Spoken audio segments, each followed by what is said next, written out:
What was this evening or tonight? Ce soir. You insist that it's Ce se. soir. Ce soir. Again? Ce soir. Ce soir. Good. Ce soir. I do it or I'm doing it. Je le fais. Good. Je le fais. I'm doing it tonight. Je le fais ce soir. Very good. Je le fais ce soir. Tomorrow in French is demain. Demain. Demain. Demain means something like of the morning. And tomorrow is a concept that's associated with morning in many languages. In English, morrow of tomorrow means morning. Spanish, mañana means both tomorrow and morning, as does the German morgen. So we have demain of the morn tomorrow. Demain. I'm doing it tomorrow. Je le fais demain. Je le fais demain. So just like we can do in English with I'm doing it tomorrow, we can use the present to refer to the future in French. If we have some context that shows us it's the future, like demain, tomorrow, or ce soir, tonight, for example. What was to sell, again, like street vendor? Vendre. Vendre. We will sell them tomorrow. We're selling them tomorrow. Nous les vendons demain. Nous les vendons demain. Good.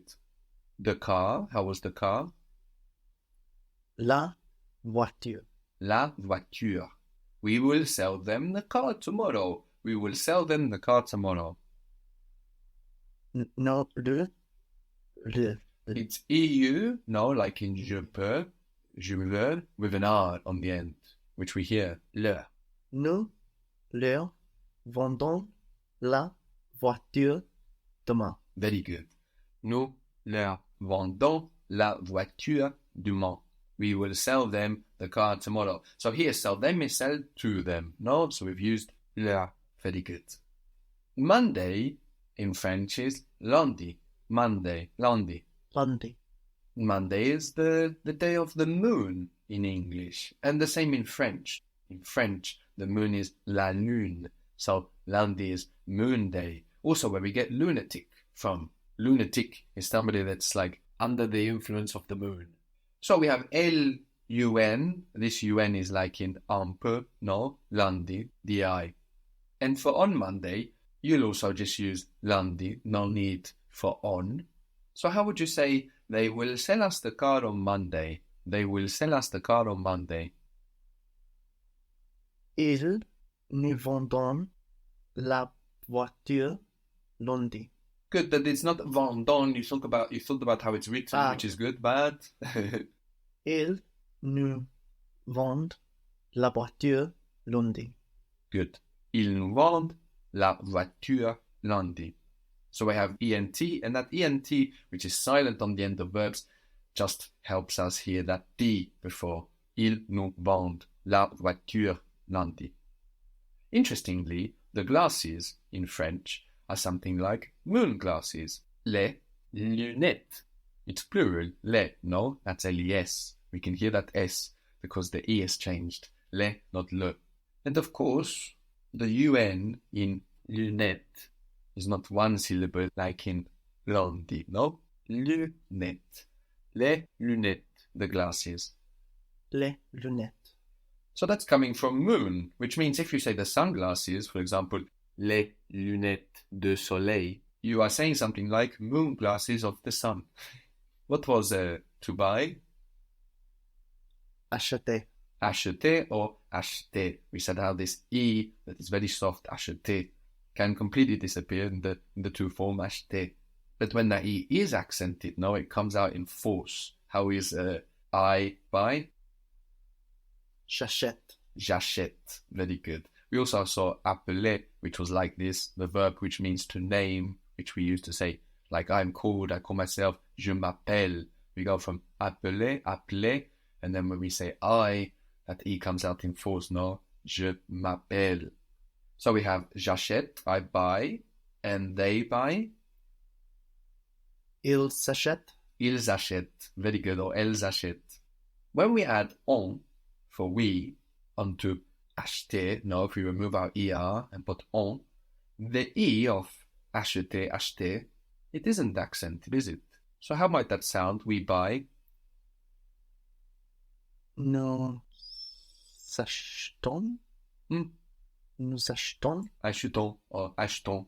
No, nous achetons. We buy. We're buying the glasses on Monday. We are buying the glasses on Monday. It's a mouthful. Nous achetons. This is why the E disappearing then is actually very helpful now, if it's such a mouthful. So get rid of that E completely, it will be easier. Nous achetons. Very good. Nous achetons. We are buying the glasses on Monday. Nous achetons les lunettes lundi. Very good. Nous achetons les lunettes lundi. So in nous achetons, now we can have a disappeared E or just a very weak E, nous achetons, because it's not taking the accent. No, it's not taking the stress of the word anymore. That's on. So we can talk about the future in this way in French, just using the present tense and some future context like demain, tomorrow, or lundi, Monday, bientôt, soon, or whatever. But we can also do what we do in English and use going to talk about the future. Like, I'm going to ask her. What was to go? Like alleyway? Aller. And we go? Nous allons. Nous allons. Very good. What was to ask? Like demand? Demander. Demander. So, we're going to ask her. We are going to ask her. Nous allons la demander. So here, whilst we say in English, I'm going to ask her, what we really mean is I'm going to ask to her. No? So what was to her? Lui. So we're going to ask her. Nous allons lui demander. Good, but really, really do try to enforce that habit of thinking about one thing at a time. When a bit of your mental energy is focused on the next bit, not the bit you're looking at now, then old habits arise and you don't notice them. So you said nous allons with the S, but you don't even notice it, huh? So you really have to insist with yourself in speaking in real life as well when you practice French on focusing 100% on one bit at a time. So we are going to ask her. Nous allons lui demander. Nous allons lui demander. And we're going to ask them. Nous allons leur demander. Very good. Nous allons leur demander. Good. Aller is a bit of an odd verb because whilst we have allons, nous allons, which is regular, most of its other versions weren't actually built from aller. Aller kind of stole or adopted them from another verb that got chewed up by history somewhere. So I go is je vais. Vais, V-A-I-S, is from another verb. It's not from aller. But these forms have joined together to form a complete set. So I go from aller is je vais. Je vais. So I'm going to buy it. Je vais l'acheter. Je vais l'acheter or je vais l'acheter. I'm going to buy her or him something. I'm going to buy him something, her something. Je vais lui acheter quelque chose. Very good. Je vais lui acheter quelque chose. So I'm going is je vais, V-A-I-S. And your going is tu vas, V-A-S. Tu vas. Tu vas. Are you going to buy it? Are you going to buy it? Tu vas l'acheter. Tu vas l'acheter. Vas-tu l'acheter? Are you going to buy them? Tu vas l'acheter. Tu vas les acheter. Vas-tu les acheter? Are you going to buy them something? Tu vas leur acheter quelque chose. Tu vas leur acheter quelque chose. Good. So here it's to them. No, we are buying to them or for them. So we get leur.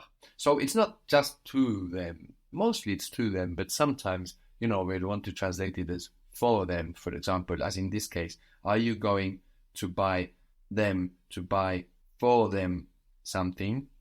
Something nice is quelque chose de bien, of well, or de gentil, like in gentleman. So something nice, quelque chose de bien, or quelque chose de gentil. I'm going to buy him something nice.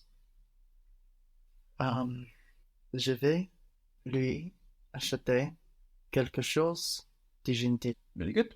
Je vais lui acheter quelque chose de bien or de gentil. Are you going to buy her something nice? Are you going to buy her something nice?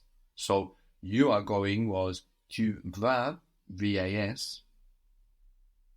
Vas-tu lui acheter quelque chose de gentil? Very good. Vas-tu lui acheter quelque chose de gentil? So we go, nous allons. Is regular, no? We have aller, allons. But the other versions like je vais, tu vas, as I mentioned, are actually coming from somewhere else. They're coming from a different verb. But together, aller, allons, vais, va, they've joined together to form a set. And that other verb they come from is related to the word voyage, actually, as in the French-English expression bon voyage, or bon voyage, no, in French.